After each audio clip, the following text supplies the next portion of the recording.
Okay, so now that we finished packet 1, which was very specific about linear equations, finding the slope, finding the b or the y-intercept where a line might cross the y-axis or the line might start. Now we're going to apply some of our knowledge to real-world math, and this is how you would see it on a test. Okay, so this is pretty significant that you understood packet 1 to be able to move on to packet 2. Okay, so let's begin. Let the fun begin. Okay, so the rate of change. Explain what the rate of change means in this situation. All right, so let's look. This is a COP because it starts at 0, 0, and then the line's definitely straight. So it's a constant proportionality. Oh, so the rate of change is number of baskets is 1, 3. 3 points. So in other words, 3 points per basket. Okay? The rate of change is m, is your slope. And it is always the y divided by the x. Okay? Keeping that in mind. In 7th grade, that was our basic premise of finding rate of change. And the equation would translate out to be y equals the m times the x. Okay? The whole last unit, we did y equals mx plus b. In other words, it didn't start at 0, 0, it starts someplace else, but the rate of change is the same. Okay, so that's basically where we're heading to understand the difference of the two. This is a constant of proportionality. It is one of those. This equation would be y equals 3x. The slope here, okay, run 1 up 3. Run 1 up 3. Run 1 up 3. And there's your y equals 3x. Okay, next part. Cars and trucks are an important part of American life and culture. There are nearly 200 million licensed drivers and 140 million registered passenger cars in the United States. To help people keep their cars clean, many cities have self-service car washes. At most self-service car washes, the charge for washing a car and the company's profit depend on the time the customer spends using the car wash. To run such a business efficiently, it helps to have an equation relating these key variables. Okay, so the rate of change is a comparison between two quantities that are changing. This is the slope. We've discussed this crazy amount of times. The initial value, okay, might be new wording for you. Initial value is the y-intercept. It is the value where you're doing nothing in other words, like a flat fee. To just show up, they're charging you something, a flat rate, okay? From the initial values where you start. That is actually the y-intercept, and it would be where the line starts on the y-axis. Okay, having said that, let's think about this. Sudzo Wash and Wax charges customers 75 cents per minute. Per minute. Heck, that's your M. That's your rate of change. 75 cents per minute. Write an equation that relates the total charge, C, that's your answer, to the amount of time in minutes. The charge would be 75 cents per minute. They want us to use T for minute, times T. So if in there 1 minute, it's 75 cents. If it's in there 2 minutes, it's 75 times 2, $1.50. If you're in there 10 minutes, it would be $7.50. Okay? This is a COP type problem. All right, starts at 0. It's only charging per minute. Pat's Power Wash charges $2 per car. Okay, oh, this is interesting. $2 per car to cover the cost of cleaning supplies, plus 49 cents per minute for the use of the water sprays and vacuums. Write an equation for the total charge for any car at a particular time. So the charge here, what are they doing? They are charging $2 for you to pull in. $2. Plus, it says it right there, plus 49 cents per what? Per minute.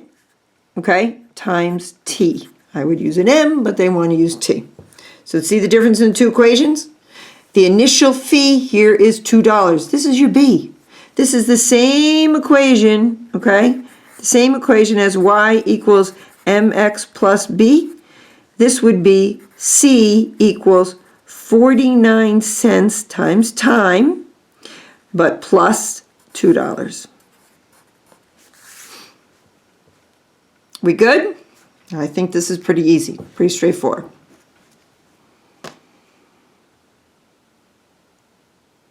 Okay. Let's look at the next one. The squeaky clean car wash charges by the minute. The table shows the charges for several different times. Okay, so 5 is 8, and then 10 is 13. So this one increases by 5. By 5, goes up by 5. So every 5 minutes, right? So every 5 minutes, how much did it go up? 8 to 13 is another 5. 13 to 18 is another 5, right? Makes 18 to get to 23, I'm adding 5.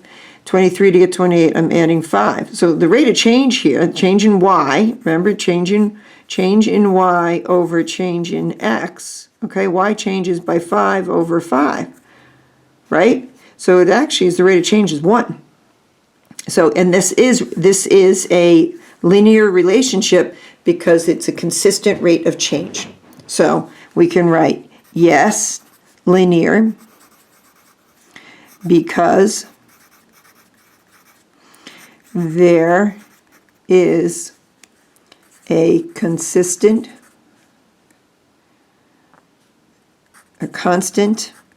rate of change. What are the slope and y-intercept of the line that represents this data? Okay, so we know the slope, we figured that out, was 1. I'm pretty sure we call that $1. So it's $1 per minute. But the initial charge, there had to have been an initial charge to start out with. So if I went back here and I minused 5 here, I would get 0. But if I minus 5 from here, I get 3. So the initial charge, or the y-intercept, okay, the y-intercept, or the b here, is 3. So if I show up, I'm going to get charged $3 to show up, and then I'm going to be charged $1 per minute. Make sense? Okay? So like if they were in there for 5 minutes, so that makes the $5, right? And an additional, what was that other difference there? $3. There's your $3 is your initial charge. So my equation, the cost will be, okay, is going to be $1 times the minutes, right? Okay, so sorry the battery went here. So let's go back to this one. So writing the equation, I kind of put it out in words, but they want us to use C and T, so I'm going to be very specific here.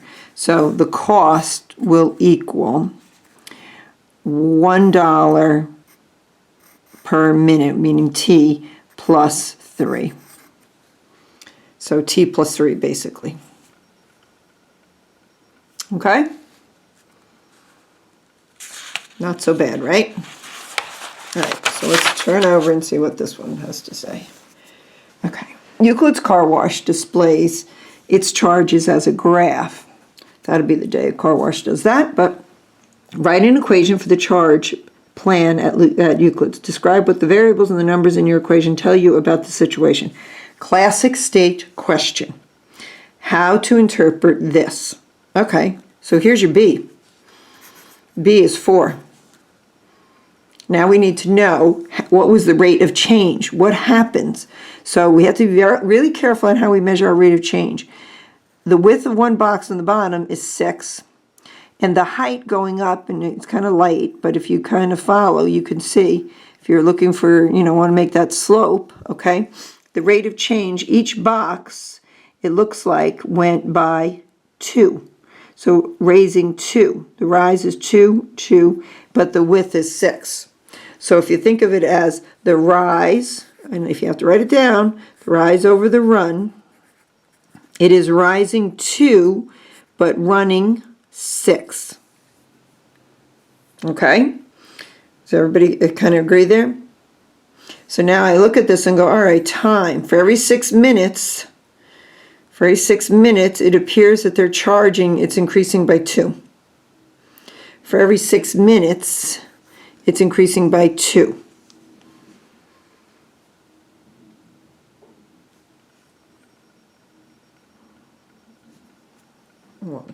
Okay, sorry. So back to this. And if I simplify 2 6, that really becomes 1/3. Okay? So that's my M. Do we have the B? He said the B was 4. So the equation would be, the cost is, this is your slope, 1/3 times the minutes per minute, right? But plus $4. Okay? So if I wrote it just like in a good old-fashioned equation, y equals 1/3 x plus 4. Now, let's put that in words in relation to a car wash. 1/3 per minute. Well, what in the world does that mean? Well, 1/3, if you work out 1/3, the M being 1/3, technically is 0.33 cents, thereabouts. So technically, they're charging 33 cents per minute. So the car wash charges an initial fee of $4 plus 33 cents per minute while using their car wash. Okay? Or another way to think of the 33 cents, or for every 3 minutes, it's another $1. It's another $1. Oops, sorry. Okay? Kind of makes sense? All right, let's look at the next one. Use the function in the table at the right to identify the dependent and independent variables. And then write a rule to describe it, etc. Let's do one at a time. So let's look at the table. We got loads of wash, laundry. Loads of wash and how many gallons are being used. So, isn't the gallons of water, the Y, dependent on how many loads of wash are done? So, dependent and independent. The dependent is the water gallons, right? The independent is the loads of wash.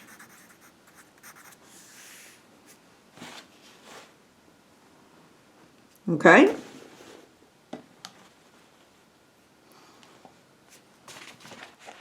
All right. Write a rule to describe this function. So what's happening? 1 load's 34 gallons, 2 loads 68. Oh, it's clear. The amount of loads, for every load, it's 34 gallons used. So it's increasing by 34. By 34 all the way, each one. And this is by 1, increasing by 1. So the function rule, okay, will be, let's let the L represent the loads of wash. I'm going to use their letters. And G represent, obviously, the gallons of water, okay? So 1 load is 34 gallons.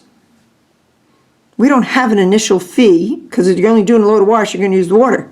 So we can simply say gallons, the number of gallons will equal, so that's the Y, the dependent, is equal to 34 times L, meaning the number of loads. So how many gallons would you use for 7 loads of wash? So gallons would equal 34 times 7. And now you're just multiplying 34 times 7. So your number of gallons comes out to be, I believe, 238 gallons.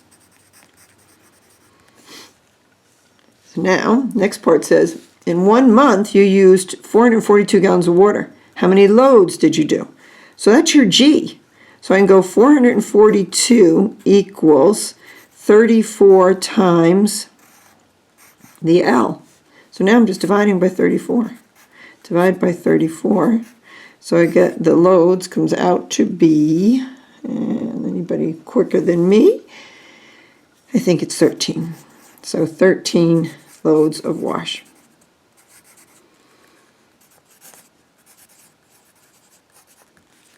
Not so hard, right? Kind of common sense, I hope. I hope. Okay. Let's try the next page. Oops. Okay. This is getting bad. My arm is getting bad too. Okay, television production company charges a basic fee of $4,000. Oh, basic fee of $4,000 and then $2,000 per month. There's your slope.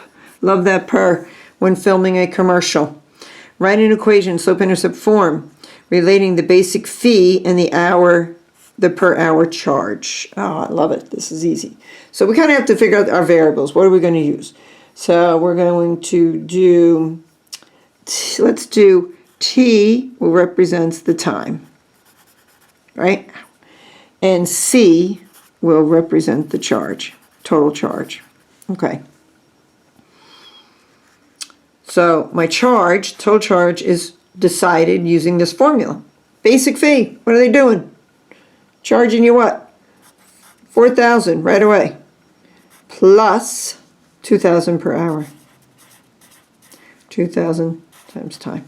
And T being time, and this was hours. So now we got to graph this on this graph. Interesting. Okay, the x-axis is almost always the time. X is generally time on the bottom.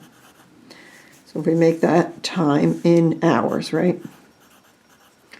So we can count this off as 0, 1, 2, 3, 4, 5, 6, 7, 8, 9, 10, 11, 12, 13, 14, 15, 16, 17, 18, 19. Okay, so we're all the way over to 20.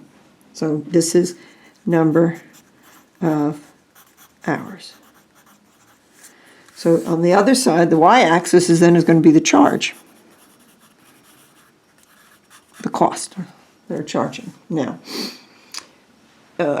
we are working in thousands, so to be specific, we're going to say in thousands. And watch how I label this. I'm going to turn my paper. So I'm going to really just start at, this is 1, whoops, sorry. I'm going to call this 1,000, and this would be 2,000. Follow what I'm doing, but I'm going to just do 3, then 4, and 5, and 6, and 7, 8, 9, 10, 11, 12, 13, 14, 15, 16, 17, 18, 19, and 20. And this would be, actually, I'm going to just top it off and write out 20,000. Right? And because I said the charge is in thousands, we understand what that means instead of writing out all those zeros. Okay, what's my equation? Where am I starting? To show up, they're going to charge $4,000. So I am starting on the y-axis at 4,000. No time into it, they're charging me 4,000. Okay? In 1 hour, what did it increase to? Another 2,000. 1 hour, they're charging me 2,000 an hour, so it went up to, at 1, it went up to how much? 6,000. You get what I'm doing here? We could almost do like a little table of time, right? This is X and this is Y. This is the cost and this is the time. So in 0 time, it was, we started at 4,000. In 1 hour, it went to 6,000 because it increased by 2,000.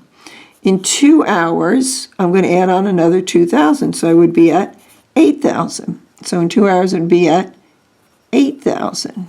Okay? So let's jump way over here at 9. What if we kept going and got to 9?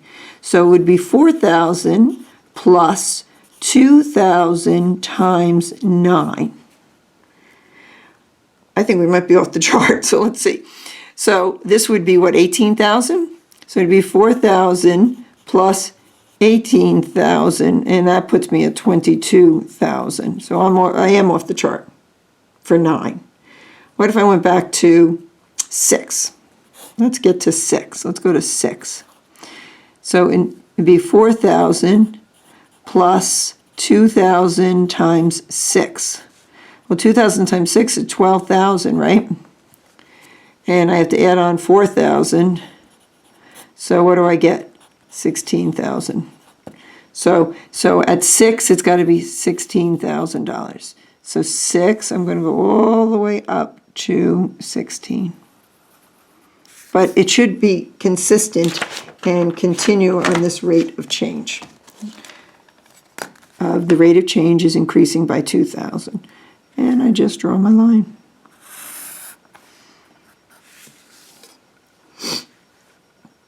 Okay? Use your graph to find the production costs of 4 hours of filming where were needed. So at 4 hours, there we go, is $12,000. And we know that for a fact because the cost is 4,000 plus 2,000 per hour, and we did it for 4 hours. So it'd be 4,000 plus 8,000 makes 12,000. So we did it both ways. Looking on the graph at 4 hours is 12, or doing it through the equation. Simple, simple, simple. Common sense math. Okay? We'll look at it in a minute. All right, I believe we finished the lesson. And the next part is homework for you to try and think through yourself. Try them, looking at the graph, come up with what the graph is telling you. All right? I will return.